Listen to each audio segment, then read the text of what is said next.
At the end of the 18th century, that name belongs to a banking house in a narrow street in Frankfurt. Not London, not Paris, not Vienna. Frankfurt, a house in the Judengasse, a family ledger, sealed letters, coin trays, court paper, a business measured in clients, correspondence, and the carrying capacity of a single city. Rising, yes. Ambitious, clearly. Useful to princely circles, certainly. But still local. And then the map changes. That is the anomaly. The problem is not that the Rothschilds became rich. Rich families are common in history. Merchant houses rise. Court bankers attach themselves to rulers. Money always finds its way toward war, debt, and power. None of that is unusual. What is unusual is how quickly a Frankfurt house stops behaving like a Frankfurt house. Before 1804, the record still shows a family concern tied to one city, one street, one visible scale of operation. Then, in what is practically one compressed historical movement, the same name appears in London, Paris, Vienna, and Naples, while Frankfurt remains the root. That kind of jump should slow you down. Because if this were only a story about wealth, the explanation would be easy. Talent, discipline, family loyalty. Better information, better instincts, better timing. The official story says exactly that, and to be fair, part of it is true. But the sequence is still too sharp. A local Frankfurt house before 1804. A name in every decisive capital not long after. Too fast, too coordinated, too well smoothed over after the fact. Start with what Frankfurt actually was. It was important, commercially active, politically useful, financially literate. A city where exchange, princely administration, trade, coin, and legal complexity met in close quarters. It was a good place for a serious house to grow. But it was not yet a continental machine. If you stood there in the 1790s and looked at the Rothschild house with clear eyes, what you would see is not a finished empire waiting to unfold. You would see a rising family concern with court access, commercial intelligence, and unusually strong internal discipline. That matters, because history has a bad habit of reading destiny backward. Once a family becomes legendary, people start imagining that the full shape of its later power was already obvious in its earliest form. Usually it was not. Usually the beginning is smaller than the myth that follows. Smaller in geography, smaller in visible reach, smaller in scale, and that is exactly why this transition matters. Mayor Amschel Rothschild's original importance was not mystical, it was positional. He moved gradually closer to the world of rulers, administrators, and concentrated need. That is what court connection really means. Not glamour, pressure. A merchant house deals in commerce. A court-linked house begins to see strain. Strain in princely accounts, strain in taxation, strain in obligations, strain in military cost, strain in the invisible gap between what governments promise and what they can actually move. That is already a serious shift, but even that does not yet explain the real anomaly. Because the anomaly is not success, the anomaly is behavior. The house stops behaving like something tied to Frankfurt's scale. Nathan goes to England, London becomes a position, Paris follows, Vienna follows, Naples follows. The brothers are no longer simply relatives with opportunities in different cities. They are becoming a chain, and chains matter more than houses. A house can be wealthy and remain local. A chain behaves differently.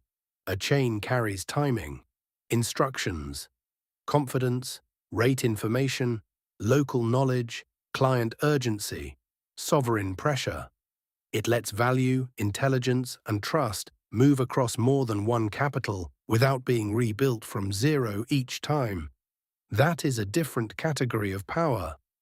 This is the part smooth biographies usually flatten into family virtue.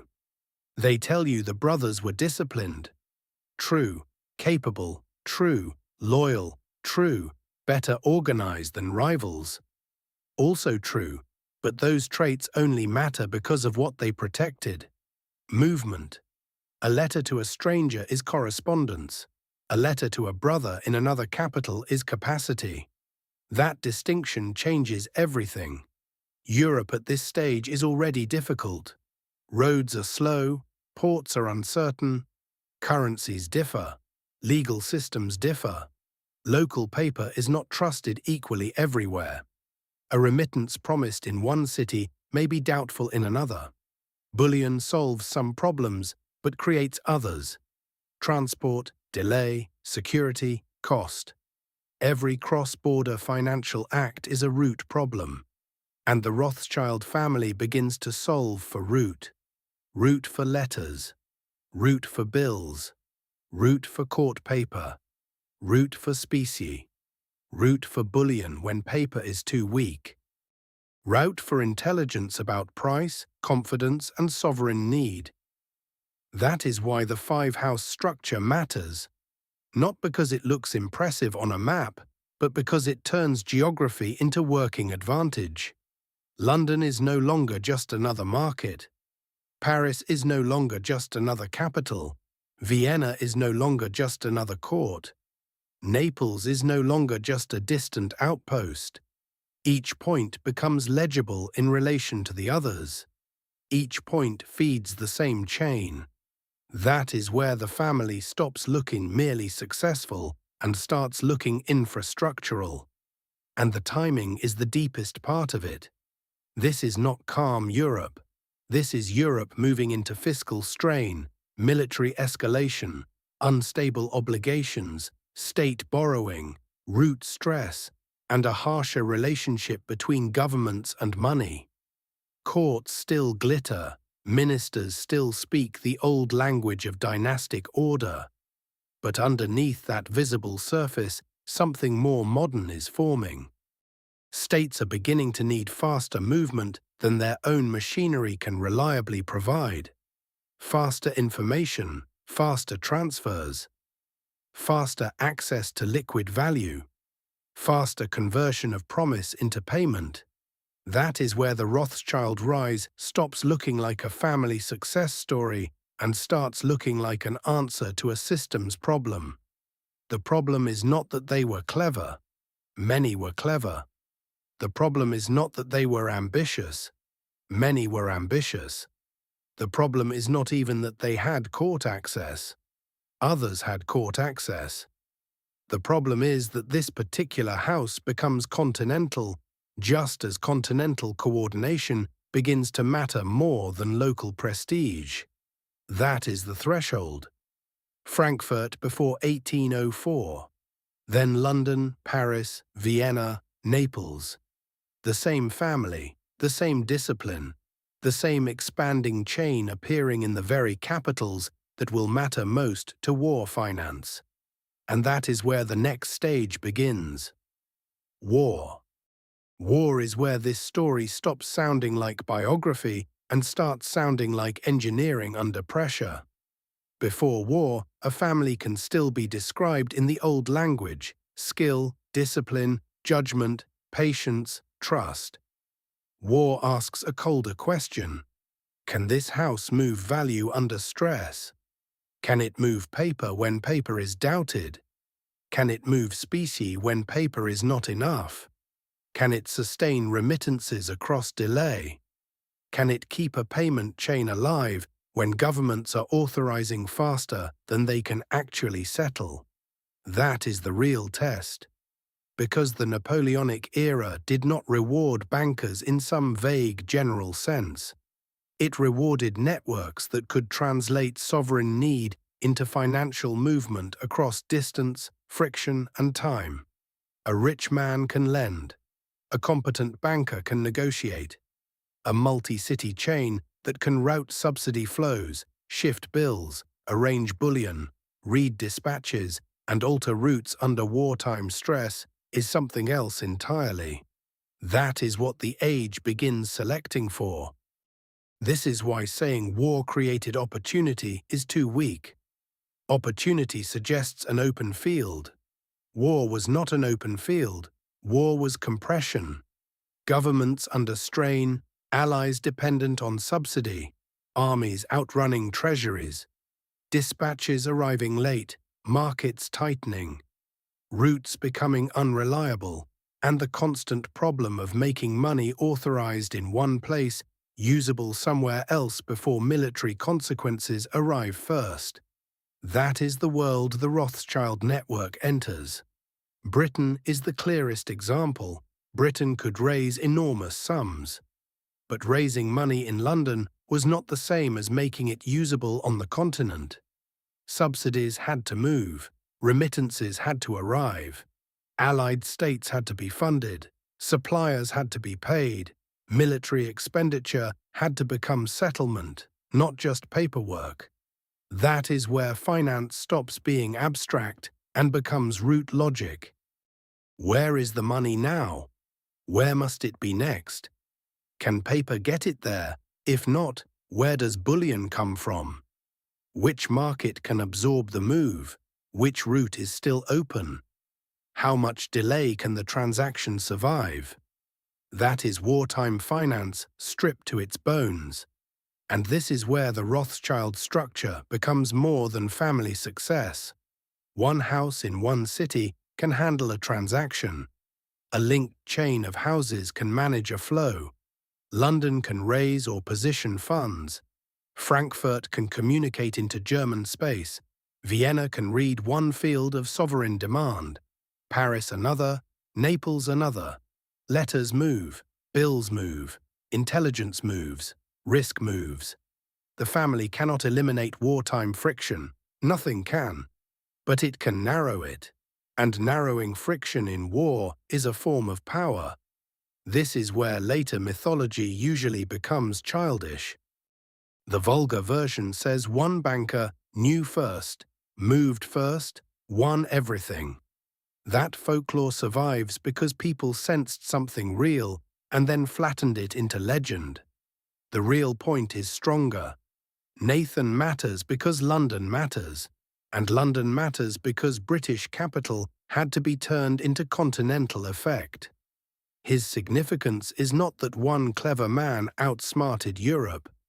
It is that one node in a disciplined family system sat exactly where state capital, market depth, and wartime need converged. That is not a mythic claim. It is a structural one. A single banker can speculate. A network can route. A single house can lend. A network can sustain transfer chains. A financier can profit from crisis. A network can become useful to the conduct of war itself. That is the escalation. And once a government begins using a private house not simply for credit but for repeated movement under stress, the relationship changes. The house is no longer outside the machinery. It begins functioning as part of the machinery, not publicly, not ceremonially, operationally. That is what the Napoleonic Wars reveal. Not that one family controlled Europe. That phrase is too stupid to describe anything real. What the wars reveal is that European governments are entering an age in which private financial networks can become indispensable to state action without formally becoming the state. That is one of the cleanest early forms of modern power. Hidden necessity. And then the war ends. That should make the story easier. It does not. Because if the Rothschild rise were only a wartime story, the explanation would be simpler. Wars create temporary channels, temporary fortunes, temporary dependencies. When the crisis ends, those channels usually close. But that is not what happens here. The network remains. And that is the next anomaly. After Napoleon, Europe does not return to the old world. It enters a different kind of pressure. Debts must be settled. Credit must be repaired. Indemnities must move. Confidence must be restored. Exhaustion must be refinanced. Political order has to be kept from collapsing into fiscal disorder. The battlefield recedes, the financial strain does not, and the same family chain remains in place inside the same narrow channels. A bond issue here, a sovereign loan there, bullion where paper alone will not do, settlement across borders where ministries and markets do not trust each other equally. Not one dramatic act, repeated use, and repeated use changes everything. A single wartime operation proves competence. Repeated post-war use proves embeddedness. That is the colder way to say it. Because once the same private network keeps being used in the same capitals for the same class of sovereign problems, it is no longer simply a successful banking family. It is becoming part of Europe's operating system. That phrase matters. The visible order of Europe is still kings, ministers, treaties, congresses, armies, and ceremony. But beneath that surface runs another layer: paper, routes, transfers, settlement, bond placement, bullion movement, market confidence, sovereign borrowing, and in that lower layer the family keeps appearing. Not once, repeatedly, not theatrically, in the narrow channels that matter. That distinction is everything. Because the point is not that the Rothschilds did every important thing in Europe. They did not. The point is that the same network appears again and again where sovereign need becomes a movement problem. A government needs funds raised. A transfer has to clear. An indemnity has to move. A bond issue has to be placed. Paper has to become confidence before delay becomes alarm. Ministers speak publicly, but the action narrows toward the same kinds of intermediaries, the same routes, the same chain. That is not fantasy. That is recurrence. And recurrence is how systems reveal themselves. One transaction can be chance, a cluster can be talent. Repeated use across the same capitals, under the same pressures, inside the same compressed historical window, suggests something harder than either. It suggests fit.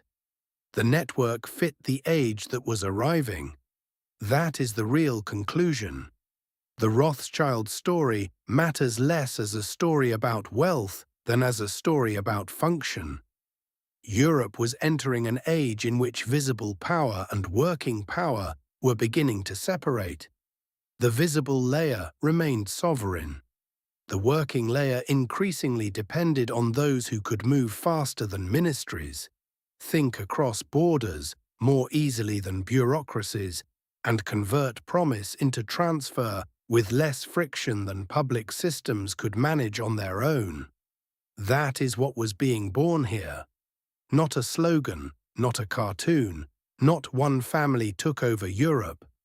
Something colder. A new compatibility between state power and private transnational finance. That is why the old language starts failing. Bankers is true, but too narrow. Dynasty is true, but too decorative. Family is true, but too soft. What the record increasingly describes is a transnational operating chain with local addresses. A private system of letters, trust, bullion, paper, placement, and timing distributed across the capitals that mattered most. That is the pattern at its coldest. Frankfurt before 1804. The capitals after, war pressure, post-war recurrence, the same network, the same narrow channels, the same repeated use. The official explanation says this was the triumph of talent. Talent is part of the story. But the fuller answer is harsher. Europe itself had become the kind of world in which this network made sense. Money needed to move faster, farther, and more discreetly than the old order could comfortably handle. Once that happened, the family that could route paper, metal, confidence, and timing across sovereign space was no longer merely successful. It became structurally relevant. And that is why the anomaly survives even after biography has tried to smooth it out. The timing is still there. The spread is still there. The recurrence is still there. The narrow channels are still there. The pattern is still there. A local Frankfurt house before 1804. A continental financial presence not long after. And by the time Europe fully understood the age it had entered, the route was already built, the names were already fixed, and the system was already being used.